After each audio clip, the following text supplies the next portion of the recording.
Glória a Deus.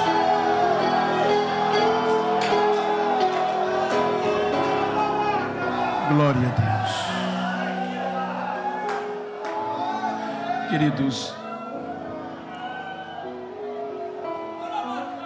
saúdo a todos com a paz do Senhor. Quero ler o texto, tendo em vista que nós estamos em um trabalho para um despertamento, um avivamento missionário, que é a coluna da igreja, a evangelização aos povos. Eu quero ler um texto que se encontra no Evangelho segundo escreveu São Mateus,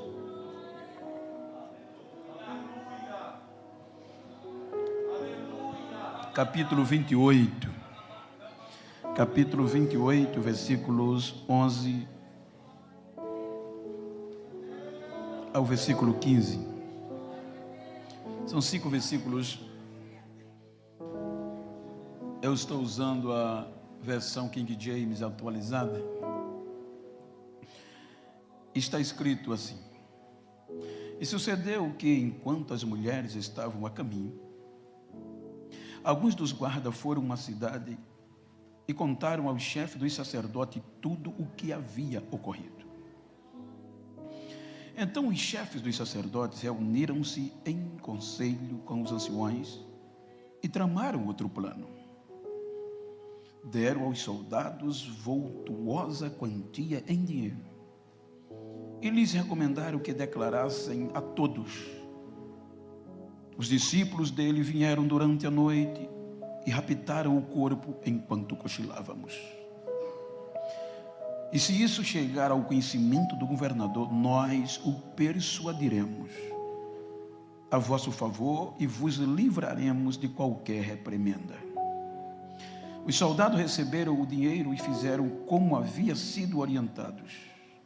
E por isso esta versão dos acontecimentos se conta entre os judeus até o dia de hoje. Queiram estar sentados, por favor. Queridos, o texto que eu li,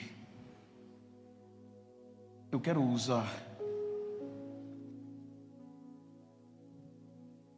para que o propósito é que entendamos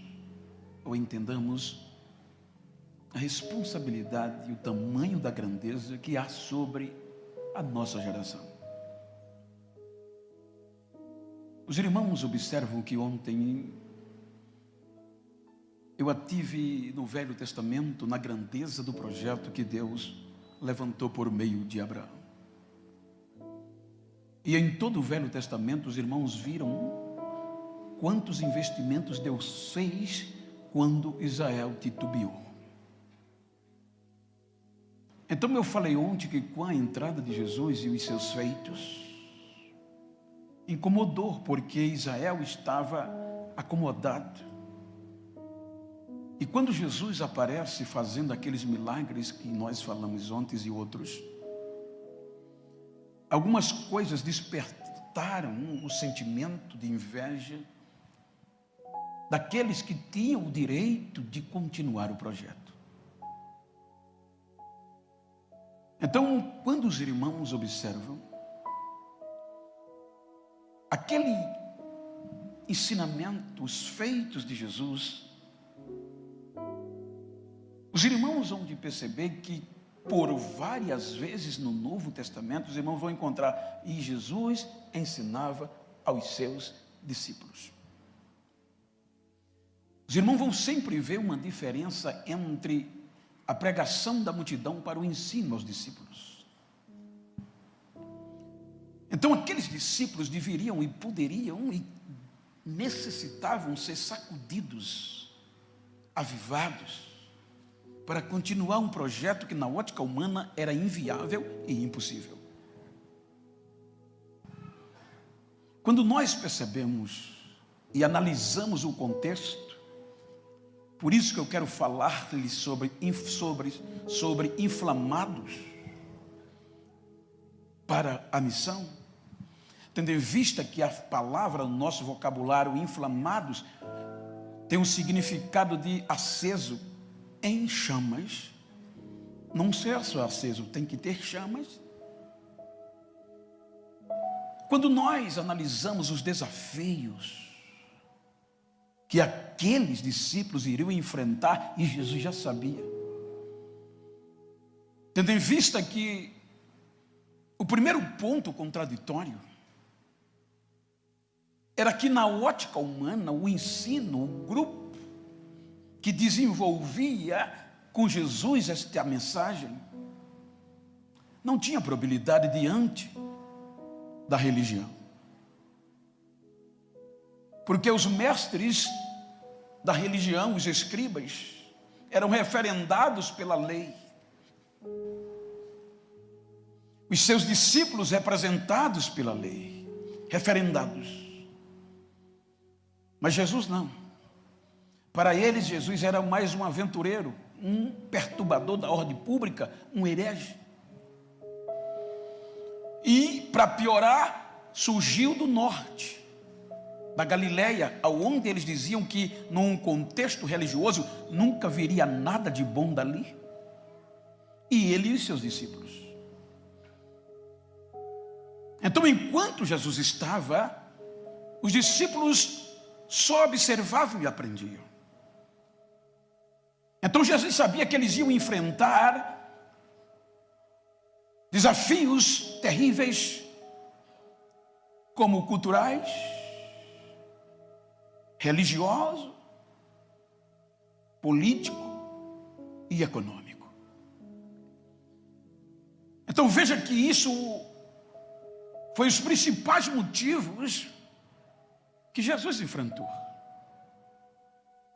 Então, quando Jesus vai cada vez mais crescendo no conceito popular, aonde ia atingindo até pessoas da liderança religiosa, sacerdotes, como Jairo e outros. Isto era, uma nossa linguagem, presidentes regionais. Então eles levantam o primeiro plano para parar o avanço do Evangelho, os ensinos de Jesus. Primeiro, vamos prender esse rapaz.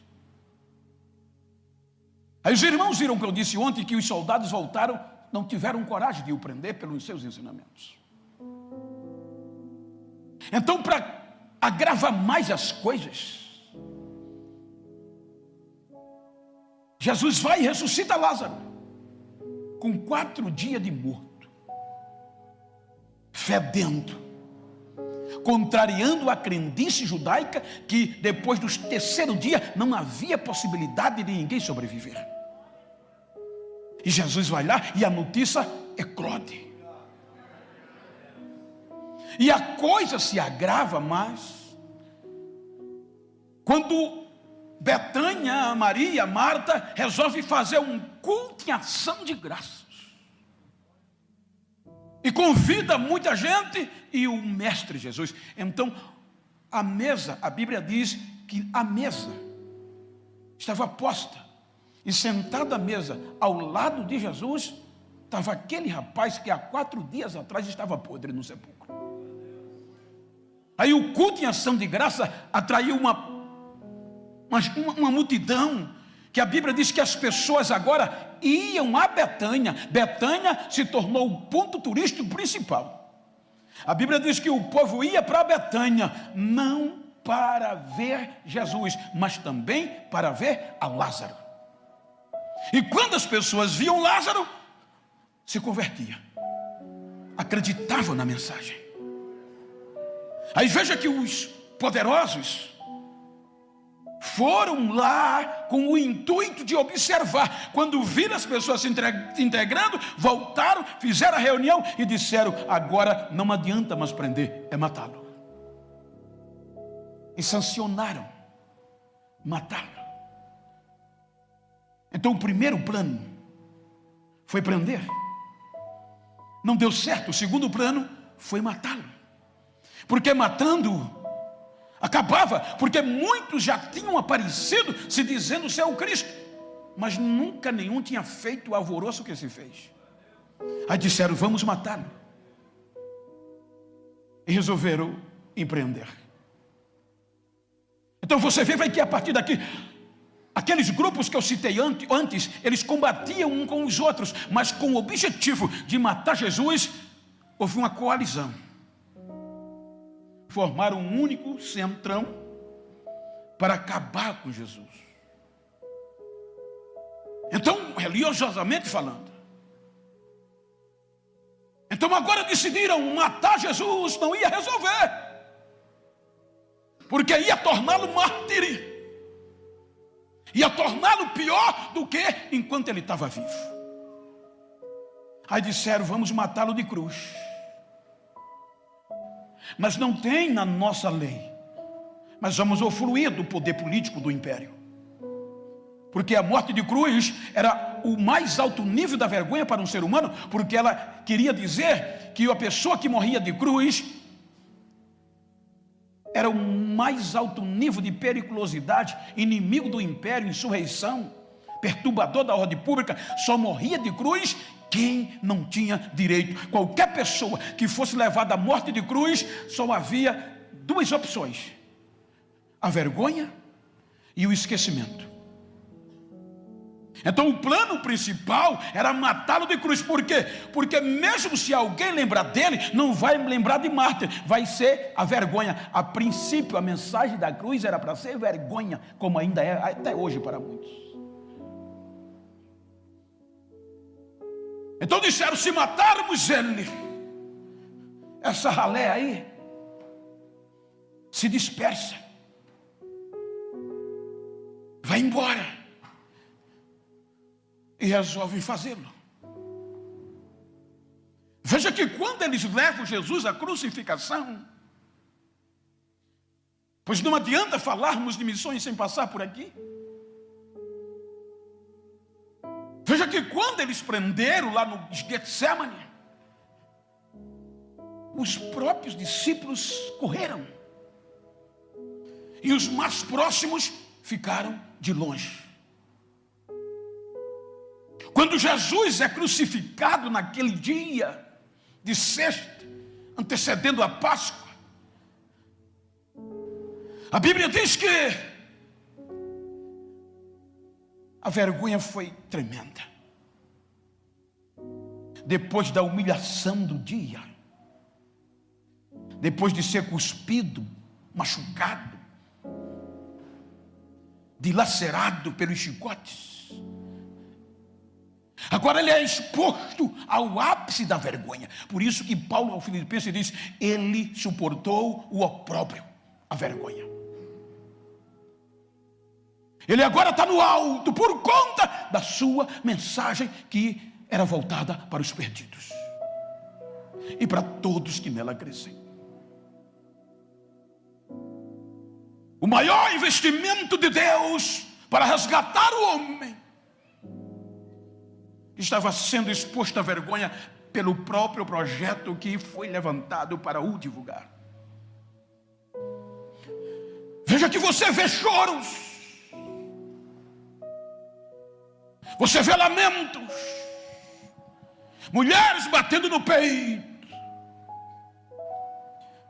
mas ele estava no alto crucificado. Era sexta, e no sábado era Páscoa, o grande dia. Então os judeus não permitiam nenhum corpo no dia de sábado ficar pendurado, e nem permitia fazer sepultamento. Então todos que fossem crucificados aqui teria que ser tirado da cruz naquele dia. Veja que o plano deles, o segundo plano, parecia dar tão certo, que Jesus foi crucificado 9 horas da manhã, até as 3 horas da tarde, só escárnio. As pessoas passavam o pé da cruz e diziam: não disseste que era o Cristo? Desce, e a gente acredita. Judeus meneavam a cabeça, que é uma ofensa para os judeus, cuspiam no alto, 3 horas da tarde ele expira e morre. 4 horas da tarde vem e o corpo está lá na vergonha. 5 horas da tarde chega e você não vê um discípulo, você não vê um irmão e a cruz para tirá-lo, porque na maioria os crucificados eram esquecidos, porque a vergonha era tão grande que a maioria das famílias e dos amigos não tinham coragem de se expor, porque a partir da morte do crucificado, quem lembrava do nome dele era vergonha, e se os parentes se expusessem, entrava no contexto de vergonha. Então 5 horas da tarde, só faltava 1 hora, muitos eram tirados pelo sistema e jogados na vala comum, enterrado como indigente. Acabava a história. Agora estava um ladrão, um malfeitor, estavam 2 criminosos, e o principal, na ótica da lei e da sociedade, estava no meio, o principal dos criminosos. E qual foi o crime? O Evangelho. Resgatar os perdidos, amar quem ninguém tinha coragem de amar. 5 horas da tarde, ninguém foi lá. É aqui que surge uma surpresa tremenda. Em todo o ministério de Jesus, os mais ricos não se expunham, mesmo acreditando, se ocultavam com vergonha do que iriam dizer. Mas para a onisciência de Deus, quando Isaías profetizou 53:9, salvo engano, que o seu túmulo iria ser entre os ricos, dados pelo rico. Aí quando só faltava 1 hora para a história acabar com tudo, entra no cenário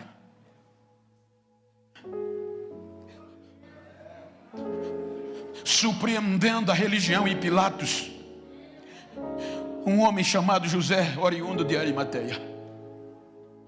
Por que surpresa? Porque o contexto histórico diz que ele era rico, senador, era membro do mais alto nível da magistratura dos judeus, o Sinédrio.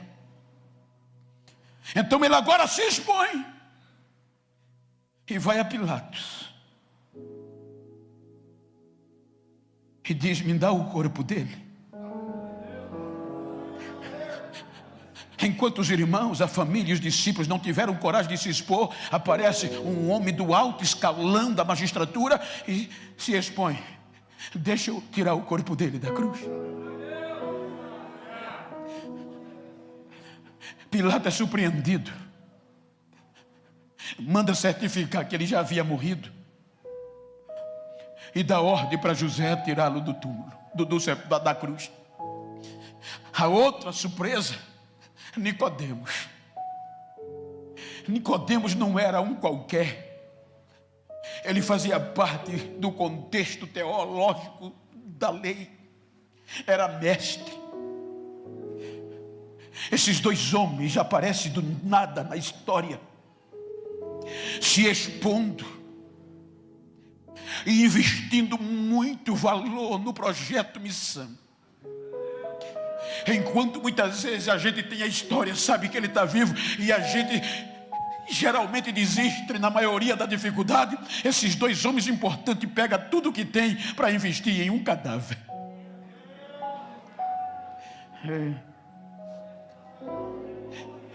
Ele se expõe, tira o corpo dele da cruz, investe nos linhos, investe no tratamento do corpo e diz: não, ele não vai ser sepultado no túmulo do resto mortais de ninguém. E será caro. Eu vou comprar um túmulo novo só para ele.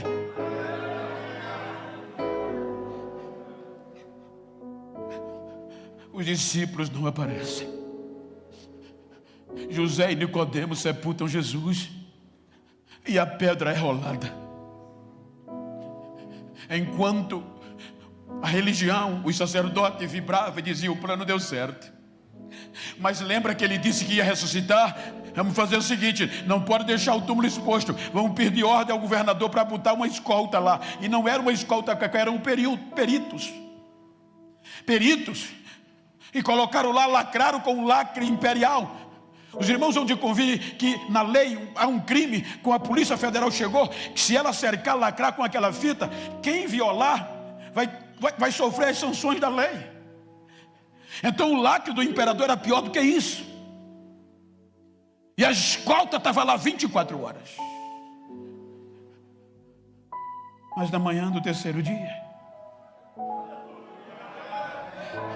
a vergonha já estava garantida. O plano parecia que tinha dado certo. Aqueles mais próximos tinham desistido. Os mais íntimos voltaram para casa e disseram: não valeu a pena. Terceiro dia, as mulheres vão lá não com o objetivo de o cultuar, de vê-lo vivo, mas vão lá para colocar perfume no seu corpo, para não deteriorar-se tão rápido. Mas quando chega lá, os anjos dizem: a gente sabe quem é que vocês estão procurando, mas ele já não está mais aqui. Ele já ressuscitou. Vá e diga aos seus irmãos que ele vai adiante de vocês para a Galileia. Não perdam tempo, vão. Aí Mateus diz que frustrados, porque a Bíblia diz no contexto anterior que os soldados, quando viram, desmaiaram e ficaram como mortos. Mas o texto que a gente diz lá, enquanto as mulheres corriam para dar notícia aos seus irmãos, os soldados, alguns deles levantaram e correram. Veja que os soldados não foram procurar Pilatos. Os soldados não foram procurar o seu quartel. Foram procurar os sacerdotes, os chefes dos sacerdotes. Não foi o diácono, não foi o presbítero, foi os chefes dos sacerdotes. E contaram o que viram. E eles se assustaram e disseram: agora vai ser pior. Vamos fazer o seguinte: nós vamos dar uma quantia muito grande de dinheiro a vocês, e vocês vão divulgar que é mentira, que os discípulos dele vieram enquanto vocês cochilavam. O contexto está aqui, porque era inconcebível um soldado, um perito, um soldado romano cochilar. A cabeça estava a prêmio se eles dormissem em serviço. Aí por isso que eles dizem: se o governador souber que dessa conversa, a gente vai lá e persuade ele, e não nada vai acontecer a vocês. Pegaram um monte de dinheiro, deram aos soldados, e eles espalharam que a ressurreição de Cristo era uma mentira. Os discípulos roubaram o corpo dele, e nós lemos, e isso foi o que se espalhou nos judeus. E o pior, a cidade naquela época era Páscoa, tinha pessoas de toda parte do mundo dentro de Jerusalém. Enquanto eles divulgavam que era mentira, Jesus podia aparecer no templo vivo de novo, mas não. A preocupação dele agora é mostrar para nós a maior mensagem de missões. Enquanto a religião divulgava que ele continuava morto e ele não tinha ressuscitado, ele vai recuperar os feridos, os missionários feridos. Nós, seres humanos, eu costumo dizer isso. Nós às vezes falamos, pregamos missões, amor, mas às vezes a gente se equivoca.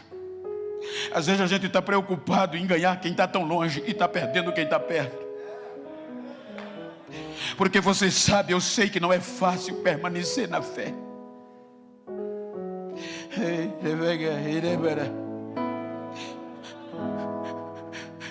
Falar em fé, o pastor Silvino dos Estados Unidos mandou transmitir um abraço, ligou para mim hoje à tarde.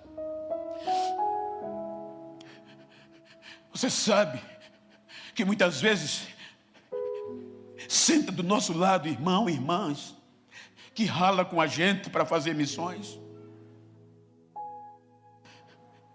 atende às convocações, jejuma, ora, molha o banco de lágrima com a gente, mas é ser humano, e às vezes é ferido, cometeu um erro. A primeira coisa que se faz, não estou defendendo o erro, é excluir, é esquecer, tira do conjunto. Quem era ele agora não serve mais para nada. A gente está jogando quem está perto para longe e está querendo ganhar quem está longe para perto. Quem de nós, você teria coragem de botar Pedro de novo na diretoria de missões, Wilson? Qual pastor presidente teria coragem de colocar Tomé na direção de igreja? Quem de nós teria coragem de buscar os discípulos de Emaús? A gente ia dizer, são covardes, desistiram. Mas Jesus vai atrás de um por um, gente. Senhor, Pedro disse que não é mais crente. Tem problema não, eu vou buscá-lo. Tomé está dizendo que não acredita mais no Senhor. Tem nada não, deixa comigo, promete. Olha aqui, toca aqui, sou eu. Diga para quem está, o projeto missionário, diga para quem está ao seu lado, por favor, diga para ele se você pode. Diga, deixa eu te pedir uma coisa. Se algum dia eu for ferido, porque eu não sou perfeito, desiste de mim não. Investe.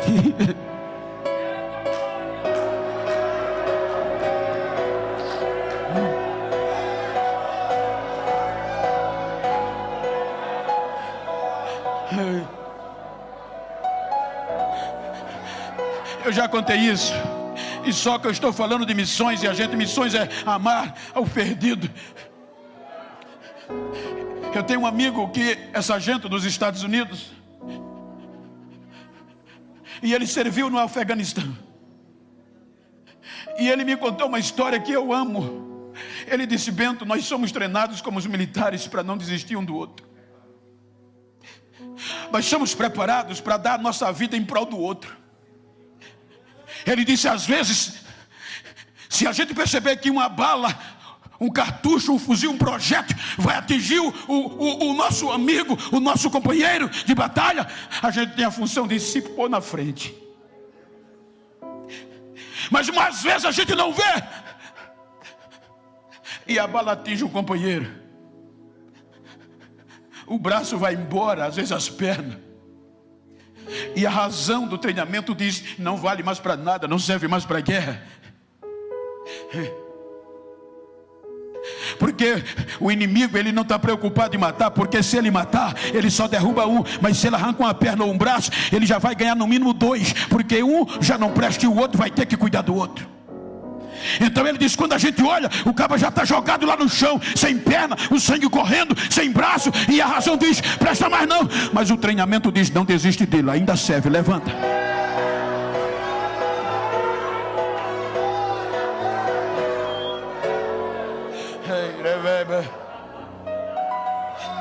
Ele vai atrás de um por um, gente. Só não se restaura o que morreu porque quis morrer. Ficar em Jerusalém até que do alto.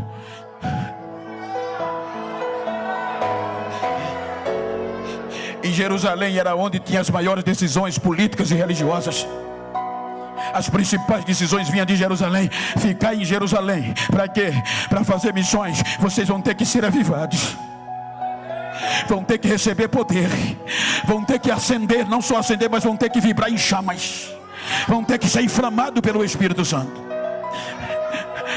O Espírito Santo desce. Primeiro impacto, veja que foi rompido, foi o cultural. Porque ninguém acreditava que aquele grupo de semi-analfabeto, porque os discípulos de Gamaliel, de Chamar, de Riel, os discípulos da lei referendado, era elite, era todos referendados com currículo lá em cima, era elite. E os discípulos de Jesus era da ralé, semi-analfabeto, não tinha graduação, não, era aqueles desacreditados. Aí agora, como era que iam acreditar que aquele grupo de ignorantes ia romper o contexto cultural? Quando o retorno caiu, quando o Espírito veio, primeira coisa que eles veem é o barulho. Um galileu falando árabe, um galileu falando outra língua de outros países. Tinha cerca de 17 nações em Jerusalém no dia do Pentecostes. Aí disseram: o que está acontecendo? Não são eles galileus, indoutos, ignorantes? Como nós estamos ouvindo eles falarem na língua do nosso próprio país? Eles glorificavam a Deus, as maravilhas nas línguas do próprio país, e línguas repartidas como de fogo. Aí o mais ignorante, o mais controvertido, o mais que ninguém acreditava, sai para frente e começa a pregar. Foi uma unção tão grande que quase 3.000 almas, até sacerdote, aceitaram Jesus.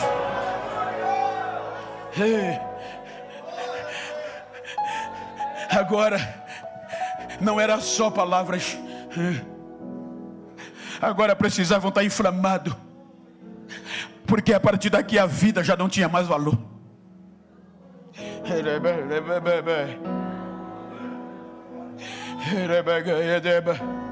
Eu achei lindo e me lembro hoje, estava almoçando com alguém, e alguém disse para mim que em uma circunstância ele falou para outro: eu não tenho mais coração. Mas como é que você está vivo que você não tem coração? Como é que você está de pé? É porque eu entreguei para ele. Era assim que eles fizeram.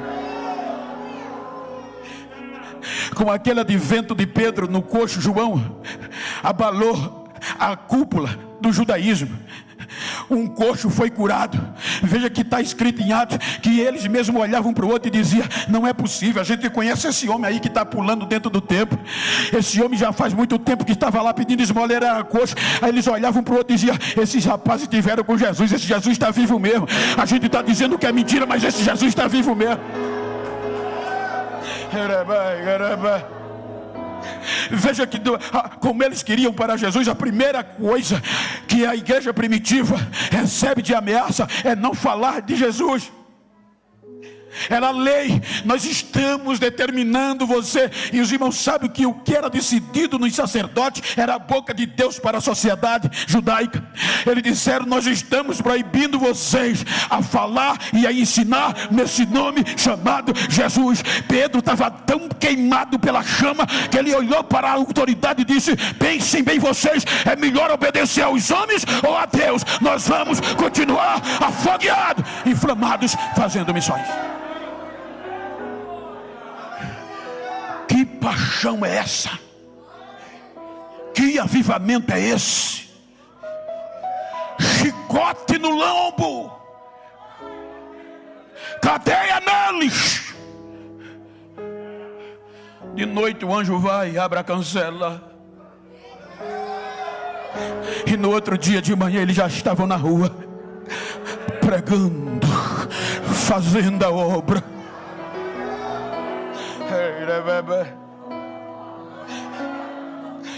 Os 3 primeiros séculos desta igreja foram sangrentos.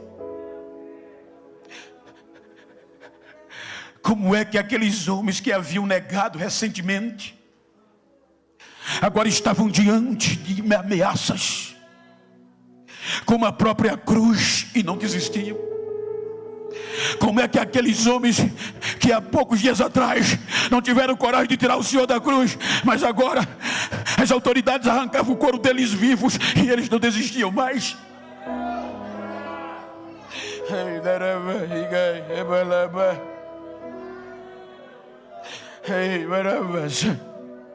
Os terceiros séculos da igreja, os 3 séculos da igreja, os 3 primeiros séculos da igreja. Veja que com 64 anos depois de Cristo, agora não só era religião, agora era o Império Romano para abafar o povo chamado cristão, os seguidores de Cristo. Agora, por esta mesma obra, por este mesmo evangelho que a gente está se reunindo aqui, Nero queimava crente nos postes. Filhos viam os pais sendo queimados, pai via os filhos sendo queimados e não desistiam. Que avivamento é esse, gente? A história diz que nos primeiros séculos desta igreja, por conta deste evangelho, a cidade de Antioquia foi sacudida pelo poder do evangelho. Então a autoridade política mandava arrebentar com os cristãos, mas quanto mais eles matavam, mais Jesus ia salvando e confirmando pelo poder da palavra.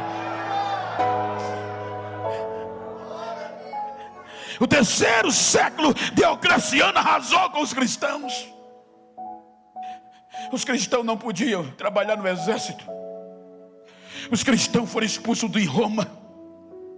As cidades que os cristãos moravam foram devastadas, com o único objetivo: parar a obra de missões, o evangelho de Jesus.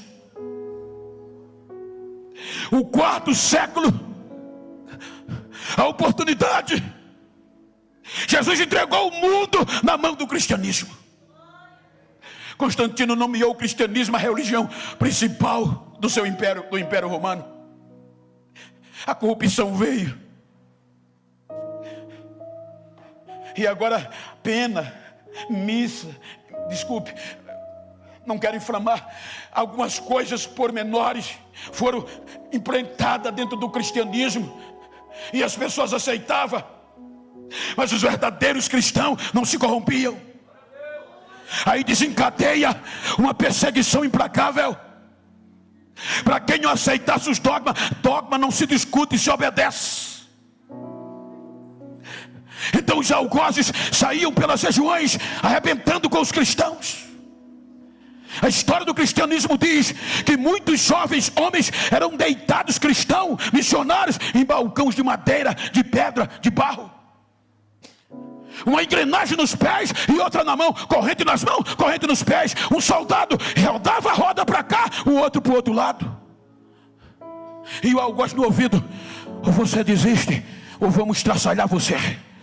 O joelho se deslocava, a clavícula se abria, e o algoz ameaçando, e aqueles cristãos no meio da dor, os ossos quebrando, eles gritavam: vocês vão quebrar a gente todinho, mas o que está dentro de nós vocês não podem tirar. Que avivamento é esse?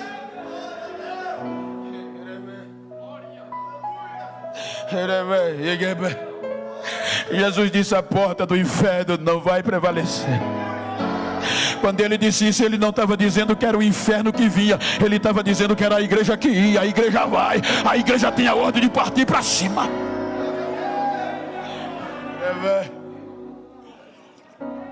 Mulheres inflamadas por esse Espírito Santo, em chamas.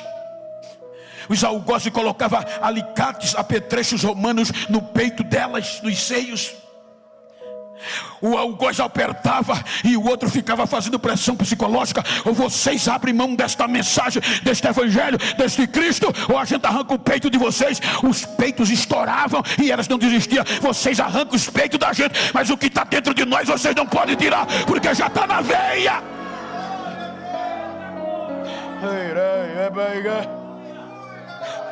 Não conseguiram parar, porque tinha uma geração avivada.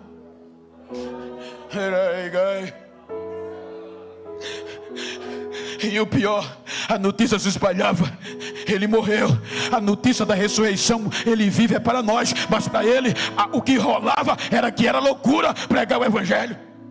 Porque quando eles pregavam, as pessoas diziam: vocês estão loucos, como é que vocês podem acreditar em um homem que morreu de cruz, exposto à vergonha, e dizer que ele está vivo? Aí por isso que Paulo disse em Corinto: ei, se preocupe não pare não, porque o evangelho é loucura para os que estão perecendo, mas para nós que somos salvos, é o poder de Deus. Não conseguiram parar.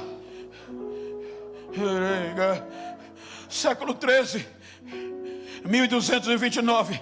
Só tem um jeito de apagar essa chama: tira a Bíblia, a leitura, de circulação. Só quem vai poder ler as escrituras é o alto clero. Porque tirando isso aqui, essa chama apaga, e recolheram. Aí Deus levanta John Hus, o ganso, e ele vai começando escrevendo suas literaturas bíblicas e distribuindo para o povo, mantendo a chama acesa. O alto clero soube, prendeu, vai se retratar, não posso, vai ser queimado com as suas literaturas. Amarraram numa estaca, colocaram a literatura nos seus pés e queimaram ele. Era o fogo queimando. E a história diz que ele gritava: vocês estão calando Hans, que quer dizer ganso, mas Deus tem seu cisne. O cisne é mais bravo, é mais valente e voa mais longe, voa mais alto.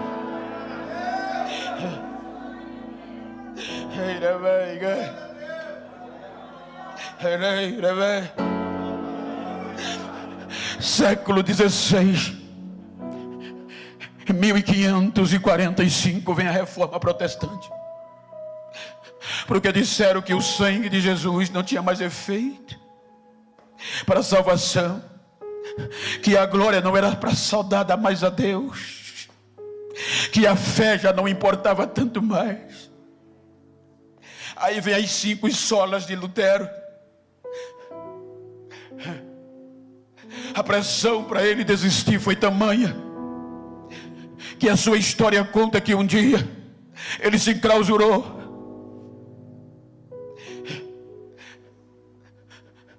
E não queria sair do seu quarto. A sua esposa passava e ele estava jogado. Porque isso faz parte de avivamento também. Foi quando um dia a esposa passou pela porta e gritou da porta: eu tenho uma notícia para você. Fale. O seu Deus acabou de morrer. Ele se desperta e disse: o meu Deus nunca morre. Se ele não morresse, você não estava numa situação dessa. Ele levanta. Século 18, 1720, começa o avivamento missionário moderno. O primeiro, segundo alguns eruditos, avivamento de missões modernas por meio dos moravianos. Os moravianos eram um grupo de pessoas, de famílias, 16 mil famílias, 16 mil, que habitavam na região tcheca, antiga Tcheca, região alemã, conhecida como Morávia. Eles eram cristãos. E sabe qual era a base deles como cristão? Era o amor ao próximo. Eles diziam que o amor perdido não era só para um indivíduo nem para um grupo, mas era o dever de toda a igreja, amar os perdidos. Eles tinham o conceito do amor ao próximo. Aí quando o rei católico romano assumiu a região, partiu para cima. 15 deles, dos seus líderes, foram decapitados e eles expulsos. E ficaram a vagar. Foi quando o conde Zinzendorf, um jurista bem cristão, bem tomou conta deles e deu parte das suas terras para eles morarem. Em síntese, este grupo, com este amor missionário, resolveram buscar um avivamento missionário em amor ao próximo. E o que é que eles fazem, gente? Fizeram uma vigília de virada de relógio, diz a história. Oração 24 horas por dia, 365 dias por ano. Esse projeto trouxe um avivamento tão grande, durou 100 anos, diz a história, literalmente 100 anos desta vigília. O avivamento veio missionário. Aí 2 dos seus jovens promissores investiram em missões e descobriram que no leste da Índia tinha uma ilha com cerca de 3 mil africanos conduzidos para a morte. E o amor, o avivamento foi tão grande no coração que eles disseram: vamos lá. Vamos descobrir quem é o dono para a gente evangelizar esses perdidos. Descobriram que era um britânico ateu, pediram permissão, a resposta foi imediata: nenhum clérigo, nenhum pregador vai entrar naquela ilha, não tem coragem, só tem perdidos. E mesmo que eu permita, eu não vou custear nada de vocês, para vocês ir lá. Como eles não tinham condições, eles se ofereceram: então nos compre como escravo.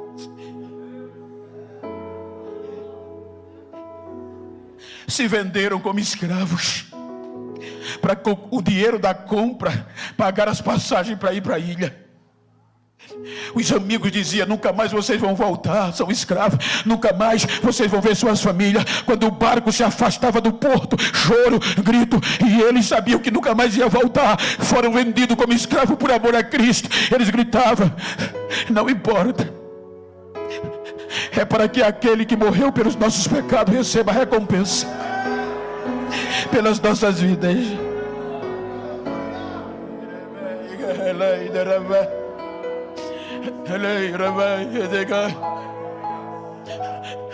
Século 17, o maior caos para o avivamento pentecostal foi o iluminismo, liderado por Rudolf Bultmann, o ícone do liberalismo. Mas no meio desta crise, no meio desta ausência pentecostal, John Wesley invadia a Inglaterra, conquistando até o coração da rainha, pregando o evangelho de Cristo. A história diz que um dia alguém de alta capacidade, sem entender por que tanta gente vinha a Cristo por meio dele e como ele conseguia atrair tantas pessoas, quando perguntaram: o que é que você faz?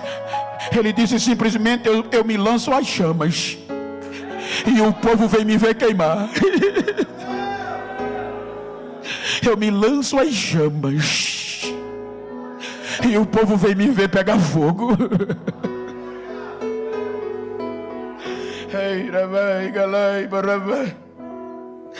Século 20 é quando um homem, só um jovem de 26 anos, passa 13 anos orando por um avivamento missionário. Com 13 anos, Evan Robert desejou, no meio desse iluminismo, pregar Jesus e buscar o avivamento. Procurou um pastor e o pastor disse: vai orar que Deus vai mandar. 13 anos. Com 26 anos, o avivamento caiu. E Jesus, como ele começa a sacudir a Europa, num país menor do que o estado de Sergipe, chamado país de Gálice. O avivamento missionário foi tão grande que os cultos só tinha hora para começar, ninguém sabia a hora que ia terminar. Os trabalhadores saíam das minas, só ia em casa, pegava a família e já entrava nas reuniões. Em um ano, um dos maiores avivamentos missionários conhecidos no mundo. Em um ano, quase de 100 mil pessoas aceitaram a Jesus naquela região. Porque um crente resolveu buscar um avivamento missionário.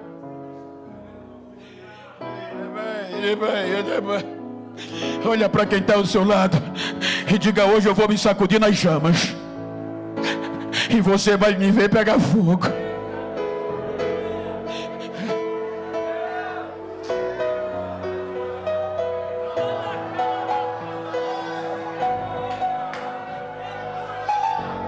Vocês não saíram da casa de vocês para ver o nego pregar. Um dia procuraram o catedrático, diz a história, procuraram Moody, o engraxate. Não tinha um sermão polido e incomodava os catedráticos. E foram ouvi-lo. Quando ouviram, menearam a cabeça e esperaram ele chegar. Quando ele chegou, olharam para Moody e disseram: agora a gente acredita que Jesus está vivo mesmo. Porque se fosse depender do seu sermão, esse povo não estava aqui. Procure conhecimento, isso é muito bom, mas primeiro procure a chama. Seja inflamado pelo Espírito, que as pessoas vão te ver queimar.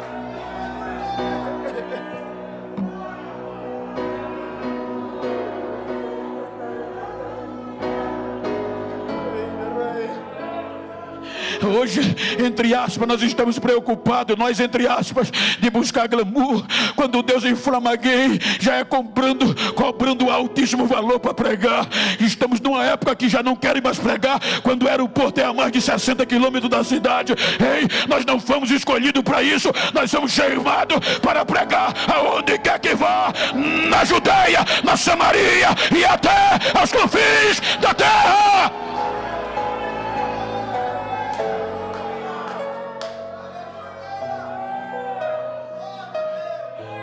Século 20. O que faz um negro sacudir a América do Norte?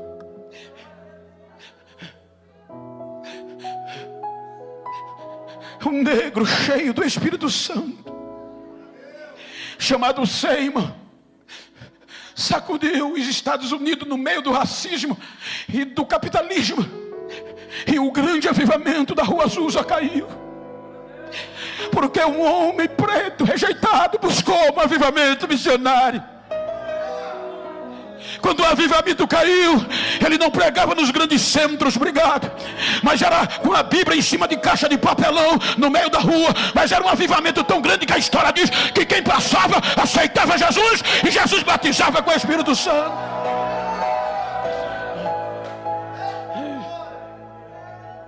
Século 20. Quarta-feira eu estava hospedado na Praça da República em Belém, quando aqueles dois suecos, avivados, inflamados por este avivamento, chegaram no Belém do Pará. Quarta-feira eu fiz questão de andar à praça com os irmãos, aonde eles comiam manga verdes para não morrer de fome. Eu preguei na igreja de noite, e quando terminei, uma irmã veio me abraçar. Irmã Iracema, 70 anos. E ela disse: pastor, a minha avó viveu aquele tempo, e ela me dizia que quando eles vinham, ela batia e os moradores batiam a porta na cara deles. Deixaram o conforto da Europa,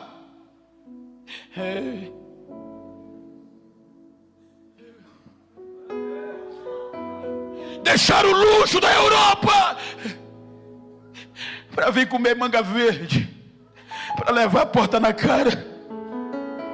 E eles não sabiam que nós íamos nos tornar a maior nação pentecostal do mundo. Tudo começou.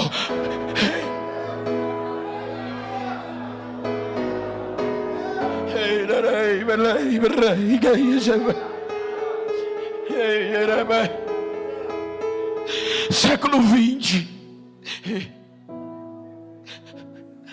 Os nossos pais sofreram.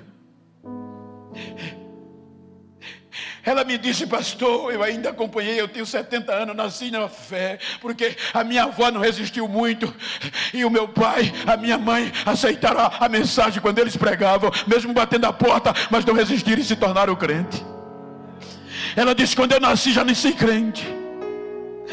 Então os nossos pais, antes de nós, para pregar esse mesmo evangelho que a gente está aqui buscando um avivamento, não tinha o privilégio que a gente tem.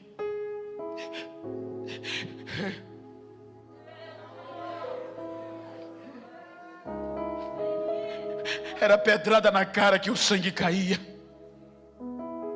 Muitos levavam urina. As pessoas não crentes deixavam urina 3 dias em casa. Sabia que o pastor, o crente, vinha evangelizar. Quando ele chegava na porta, ela jogava urina podre na cara deles. Que paixão é essa, gente? Que eles não desistiam. Que inflama a este? Pedradas na igreja, na cara. Não falavam bonito, não pregavam bonito.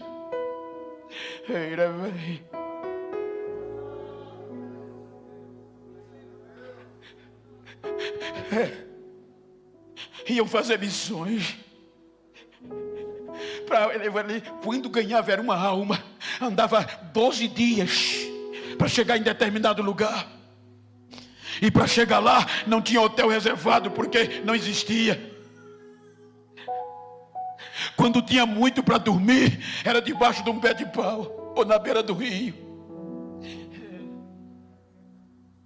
Uma banquinha na igreja, quando deitava, parecia que ia cair. Não tinha restaurante 5 estrelas. Não tinha direito de escolher o que comer. Era uma palminha de banana na bolsa, um punhado de farinha.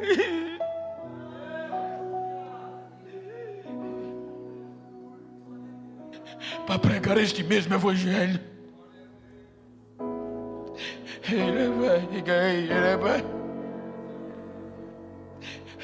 Para provar para o mundo que Jesus está vivo. E Jesus ia confirmando a palavra, como o pastor disse aqui, pastor Aldino. Não era só balela. Hoje a gente prega bonito demais e é bom, não é contra, não sou contra. Hoje a gente fala bonito demais. Eles falavam para o modo e para riba, Jesus mas esses olhos aqui viram muitas vezes, não crente pular janela gritando eu quero Jesus. Esses olhos aqui viram pessoas entrar com pessoas mortas na igreja e sair com ela viva, e a família toda aceitar a Jesus.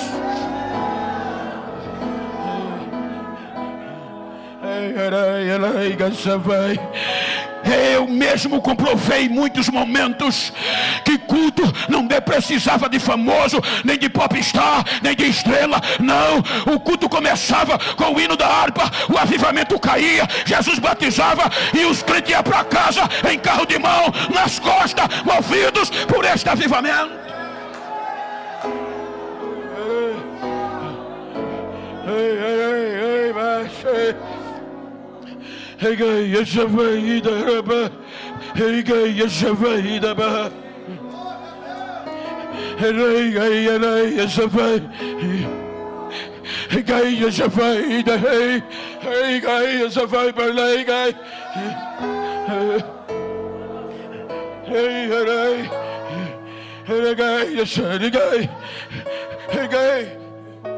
Eles não desistiam. Que paixão é essa?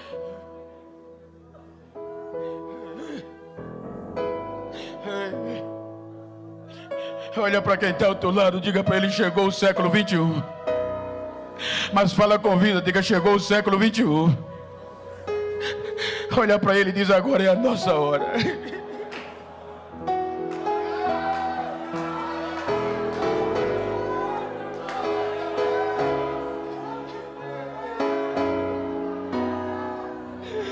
O mesmo Espírito que incendiou os apóstolos é o mesmo hoje.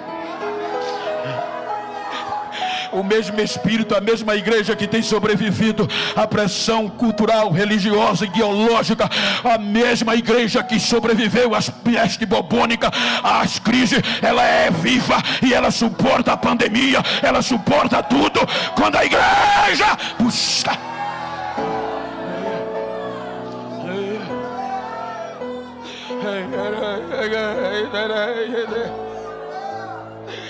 É a nossa vez.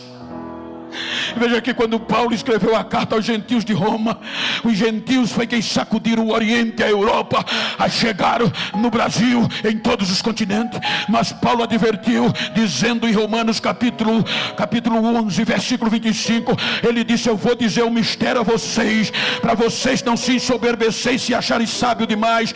Deus endureceu a Israel, que aqueles que dizer, Israel pensou que Deus não ia usar o teu povo no projeto, sobretudo os gentios. Mas Deus disse: eu vou meter ciúme em Israel com um povo que não me conhece, que não chama-se pelo meu nome. Eu vou me apresentar a ele. Aí Paulo, Deus endureceu a Israel em parte para vocês entrar, e enquanto não cumprir a plenitude dos gentios, Israel vai estar endurecido. Ele quis dizer: enquanto a trombeta não tocar, enquanto o arrebatamento não vir, a vez é minha, a vez é sua, a hora é sua de sacudir Toledo, de sacudir o Brasil.